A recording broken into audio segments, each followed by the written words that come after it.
ಪ್ರಭು ಯೇಸು ಕ್ರಿಸ್ತರಲ್ಲಿ ನನ್ನ ಪ್ರೀತಿಯ ಸಹೋದರ ಸಹೋದರಿಯರೇ, ತಪಸ್ಸು ಕಾಲದಲ್ಲಿದ್ದೇವೆ. ತಪಸ್ಸು ಕಾಲ ಎಂದಾಕ್ಷಣ ನಮಗೆ ನೀಡಿರುವಂತಹ ಮೊದಲನೆಯ ಸಂದೇಶವೆಂದರೆ ನಾವೆಲ್ಲರೂ ದೇವರೆಡೆಗೆ ಹಿಂತಿರುಗಿ ಬರುವುದು. ಅದರಿಂದ ಯೋಯಲ್ ಪ್ರವಾದಿಯ ಗ್ರಂಥ 2ನೇ ಅಧ್ಯಾಯ 12ನೇ ವಾಕ್ಯದಲ್ಲಿ ನಾವು ನೋಡುತ್ತೇವೆ, ಸರ್ವೇಶ್ವರ ದೇವರು ಹೇಳುತ್ತಾರೆ, ನೀವು ಹಿಂತಿರುಗಿ ನನ್ನೆಡೆಗೆ ಬನ್ನಿರಿ ಎಂದು. ಆದರೆ ಹಲವಾರು ಬಾರಿ ನಮ್ಮಲ್ಲಿ ಒಂದು ಯೋಚನೆ ಬರುತ್ತೆ, ನಾನು ತುಂಬ ಪಾಪ ಮಾಡಿದ್ದೇನೆ, ನಾನು ಮತ್ತೆ ಹಿಂತಿರುಗಿ ಬಂದರೆ ದೇವರು ನನ್ನನ್ನು ಸ್ವೀಕರಿಸ್ತಾರಾ?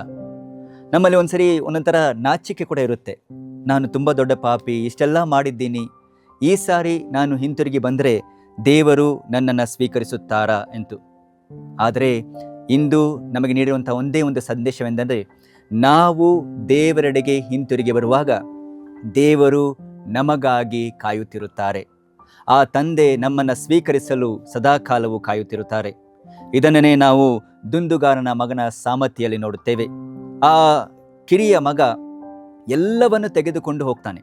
ತನಗೆ ಬೇಕಾದನ್ನೆಲ್ಲವನ್ನು ತೆಗೆದುಕೊಂಡು ತನ್ನ ತಂದೆ ಸತ್ತೋಗಿದ್ದಾನೆ ಎಂದು ಯೋಚಿಸಿ ಎಲ್ಲವನ್ನ ಬಿಟ್ಟು, ತನ್ನ ತಂದೆಯನ್ನು ಬಿಟ್ಟು ಹೊರಗಡೆ ಹೋಗ್ತಾನೆ.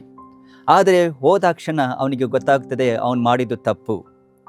ಅವನಿಗೊಂದ್ಸರಿ ಆ ಅರಿವು ಬಂದಾಗ ಅವನು ಯೋಚನೆ ಮಾಡ್ತಾನೆ, ನಾನು ಮತ್ತೆ ಹಿಂತಿರುಗಿ ಹೋಗುತ್ತೇನೆ, ನನ್ನ ತಂದೆಯ ಬಳಿಗೆ ಹೋಗುತ್ತೇನೆ ಎಂದು ಯೋಚನೆ ಮಾಡಿದಾಗ ತಂದೆ ಇವನಿಗಾಗಿ ಕಾಯುತ್ತಿದ್ದರು ಎಂದು ಶುಭ ಸಂದೇಶ ನಮಗೆ ತಿಳಿಸುತ್ತದೆ. ಪ್ರಿಯರೇ, ನಾವು ನೋಡುತ್ತೇವೆ ಲೂಕನ ಶುಭ ಸಂದೇಶದಲ್ಲಿ ಆ ದುಂದುಗಾರನ ಮಗ ಮತ್ತೆ ಅವನು ಹಿಂತಿರುಗಿ ಬರುವಾಗ ಅವನಿಗೋಸ್ಕರ ಆ ತಂದೆ ಸದಾ ಕಾಲವು ಕಾಯುತ್ತಿದ್ದರು ಎಂದು.